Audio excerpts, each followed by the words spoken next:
بہت سارے ساتھیوں نے یہ مسئلہ پوچھا ہے کہ 10 محرم الحرام کو روزہ رکھنا کیسا ہے؟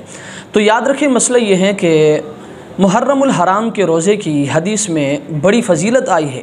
ایک حدیث میں سرکار دو عالم صلی اللہ علیہ وسلم فرماتے ہیں کہ افضل ترین روزہ وہ رمضان کے بعد وہ محرم الحرام کا روزہ ہے۔ ایک اور حدیث میں سرکار دو عالم صلی اللہ علیہ وسلم فرماتے ہیں کہ جو شخص 10 محرم الحرام کا روزہ رکھتا ہے، اللہ تبارک و تعالیٰ اس ایک روزے کی برکت سے گزشتہ پورے ایک سال کے گناہ معاف فرماتے ہیں۔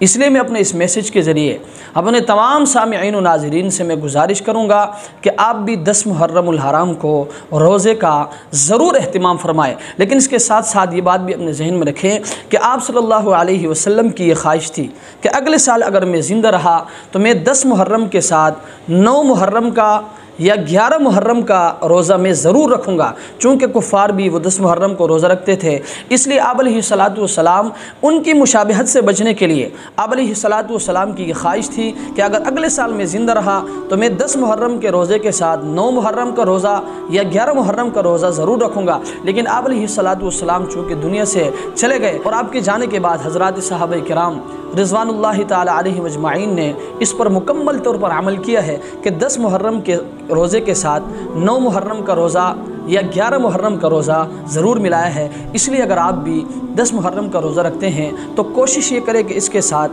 9 محرم کا روزہ یا 11 محرم کا روزہ ضرور رکھیں۔ اس کے ساتھ ساتھ یہ بات بھی اپنے ذہن میں رکھیں کہ بہت سارے حضرات محرم کے ان دنوں میں وہ شربت تقسیم کرتے ہیں، اسی طرح حلیم تقسیم کرتے ہیں، اسی طرح وہ بریانی تقسیم کرتے ہیں۔ پوچھنے پر وہ بتاتے ہیں کہ ہم حضرت حسین رضی اللہ تعالی عنہ کی محبت میں یہ کام کرتے ہیں۔ جب ان سے پوچھا جاتا ہے کہ آپ حضرت حسین رضی اللہ تعالی عنہ کی محبت میں اور دنوں میں کیوں نہیں کرتے، تو ان کا یہ جواب ہوتا ہے کہ ان دنوں میں حضرت حسین رضی اللہ تعالی عنہ بھوکے تھے۔ حضرت حسین رضی اللہ تعالیٰ عنہ چونکہ پیاسے تھے، اس لیے ہم حضرت حسین رضی اللہ تعالیٰ عنہ کی محبت میں بریانی کھلاتے ہیں، ہم حلیم کھلاتے ہیں، ہم شربت ملاتے ہیں۔ ہم سامعین و ناظرین، یہ عجیب محبت ہے کہ حضرت حسین تو محرم کے 10 دنوں میں بھوکے تھے، آپ بریانی کھاتے ہیں، کھلاتے ہیں۔ حضرت حسین رضی اللہ تعالیٰ عنہ ان دنوں میں بھوکے تھے، آپ حلیم کھاتے ہیں، کھلاتے ہیں۔